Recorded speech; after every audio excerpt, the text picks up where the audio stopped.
YouTube. I'm here to do a sew out for a customer and we're getting ready to check it out. Go through the steps I normally do. Actually sew out the garment that I'm going to use, the color that the actual customer requested, and we're going to see what it looks like from there. If this is your first time here, please like, comment, and subscribe. I make videos like this all the time. Let's get into it.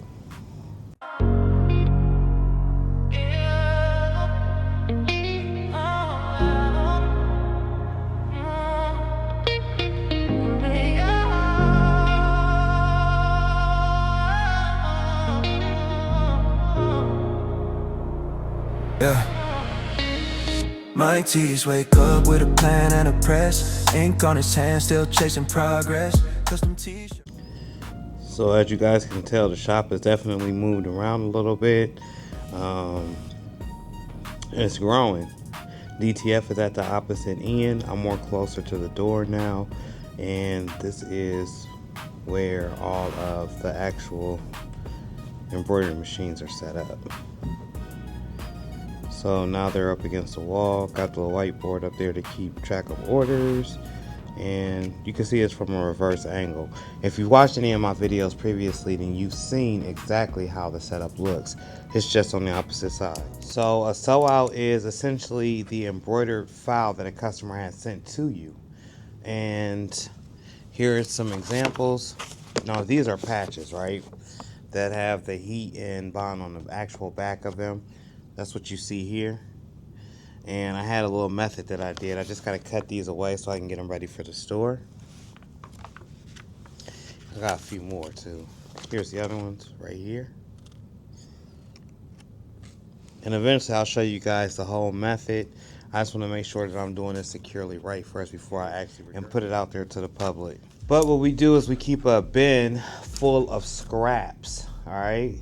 Completely full of scraps that we cut off of. This was a hoodie, and essentially I'm just gonna cut out a sheet or a piece of fabric big enough to hoop, and then I'm gonna stitch through it. I'm gonna put some backing behind it, and I might put water soluble on top of it just to add extra sturdiness, because it needs to be completely taut or tight when you hoop it. We'll see if this piece is big enough for the actual hoop. Now I gotta figure out a position to put you guys in so you can see this hooping. Hooping is a nightmare sometimes, y'all. All right, in front of me, I have my hoop and my piece of fabric just cut out. Now I'm gonna try to do this to the best of my capabilities. Y'all, I'm still fresh, I'm still learning this. So basically what you wanna do is get your fabric like so. Place it inside the actual hoop.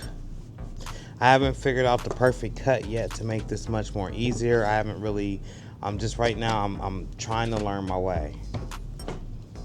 And then you have to actually press down. Now, I'll show you guys what I mean here in a second. Let's just try to get this hooped.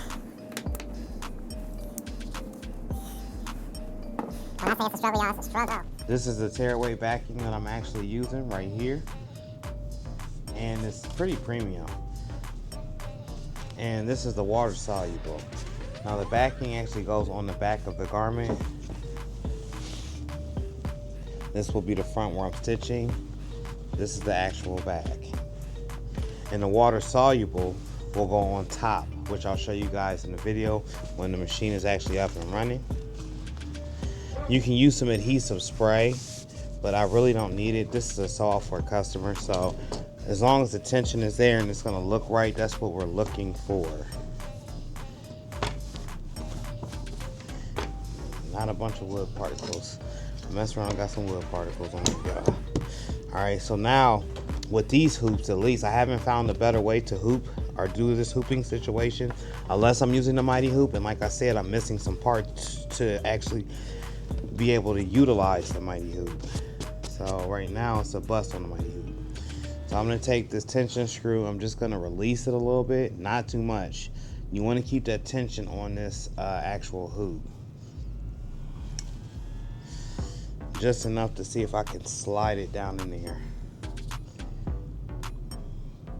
And I'll explain more and go through this more thoroughly as time go on. As guys, I am learning.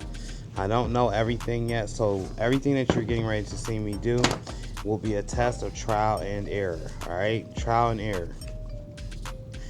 How do you become perfect at something? You must do it over and over and over without fail. Meaning, you are going to make some mistakes. Meaning, no one's perfect. But if you take the time and you put it in, eventually you'll get to where you're headed. Now, I only tore off a little bit of backing because this stuff is expensive and you don't just want to go wasting it. And besides, like I keep saying, it's just a sew out.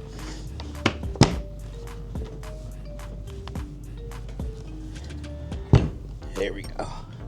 You heard that little pop? All right. So remember, y'all, I told y'all it needs to be tight like a drum. Hold on. I'm going to show you here in a second what I'm talking about. All right, we got the stabilizer on the back. Not 100% coverage, but good enough. But check this out. Tight as a drum. Tight as a drum. Snug as a bug in a rug, all right? That's how it has to be. If you have looseness while the needles is actually embroidering through this, it will look messed up. Sometimes people say it's the file. Sometimes people say it's the way that you hooped it. Sometimes people say it's the water solubles that you use. Sometimes it's just the file. That's just what it is. Now, as tight as I've gotten this on here, I'm still gonna go back and tighten up where I've loosened, if I can, my tension screw, which I can't even budge it. I can't. That's how tight it is. All right, let's set you up over. Ooh, y'all guys did not see the fight that I just fought. I had to switch hoops, and it's because this screen right here is not really showing what it needs to show. This is an older machine. I believe it's like 15, 16 years old, but we do a lot of work on it. Still a good workhorse. But when I go to do the scan, all of this should be black. Since this is 11 by 7 hooping frame, the design is supposed to be 4.8 by 8.86, so there's more than enough room inside of this hoop to actually capture this, and it just doesn't show. So after wrestling with this thing for about 15-20 minutes, I figured it out. For whatever reason, it's not showing on my actual monitor up here the true size, but this is the right size hoop. So now what I'm doing is cutting some water soluble. And water soluble, like I said, it keeps it from having a loose threads just stick up and pop out. So I'm just going to simply insert this on top of it. The color of the stitch out will be red. We like to say McKinley Bulldog red around here, but red nonetheless. And you can see the wind design up there. I'm in the actual screen where you can pick the color of the fabric design that you would like to use. My number is number 10. It's that red that I tried to show you guys. So what I'm going to do is I'm going to hit this icon right here that has like a wand like touching the actual yarn. And I know that my number is 9 up there, so I'm going to go ahead and hit 9 here. Then I'm going to hit OK. Then I'm going to hit start. Needle threader is in threading position. Okay, let's fix that. As with any print method, there's always a learning curve. So basically I'm going through the learning curve of running these embroidery machines by myself, trying to recall all the knowledge that was crammed in the last few days. Now I've only been at this embroidery journey for about 2 weeks at this point, y'all. So everything that I learned, I'm learning fast. I'm having to regurgitate fast. So I keep having little errors. Yeah. But at the same time, that's how you learn. Okay, that went back. And okay. And okay. It should move back.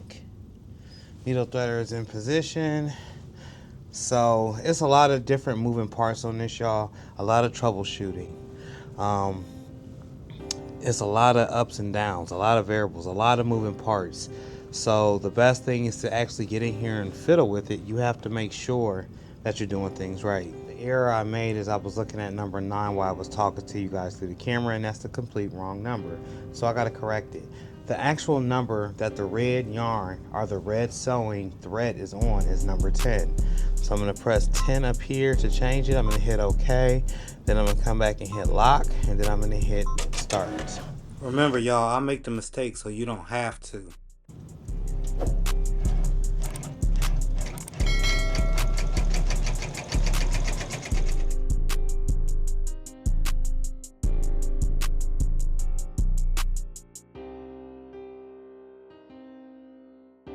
See how that water soluble keeps it on top of the fabric? That first cross stitch that went down made it so it could be filled in. It's awesome.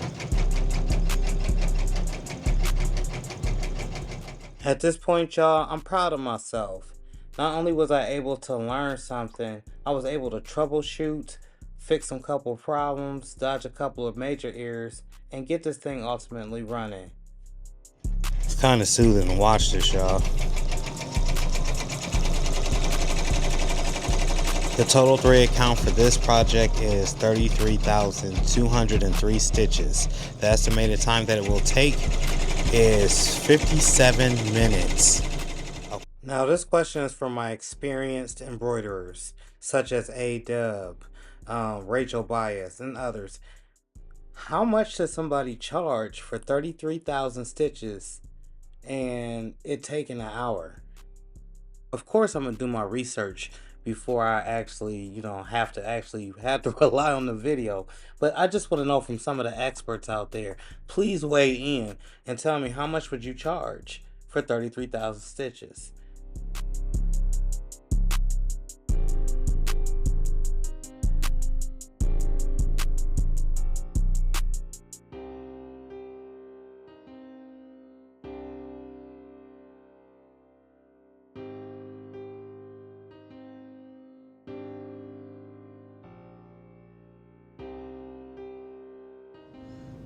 Y'all see it right there? And then on the back, clean stitching. Went through that tearaway stabilizer, and this is a sew out. This will be for a customer. But sometimes you'll have loose threads you gotta go in there and clean up. You might need a heat gun. You might need some other things, all right? As for the tearaway stabilizer, it's very simple. Just tear it away. This is a water soluble. So the best thing about the water soluble is, let's say it's stuck inside the thread in here somewhere and you just can't get it out. Spray it with a little bit of water and it will dissolve. Worst come to worst, hit it with a little bit of heat and it will definitely go away. For the back, it's such a struggle to put these onto the hoop. That's the reason why I don't want to take it off the hoop. Now pieces like this can be saved and you can use this once again. I suggest getting you a scrap bin for the water soluble. And this is tearaway stabilizer. That's it. Bam, bam, real quick. You can use the adhesive spray if you just can't get it to do what it needs to do. But yeah, y'all, this came out crispy. All right. Like I said, like, comment, and subscribe. Catch you on the next one. Peace. Teach non-stop. Crispy Prince shop. Let the if you chasing wins in the shirt game, Mike T's channel stay the same. Yeah.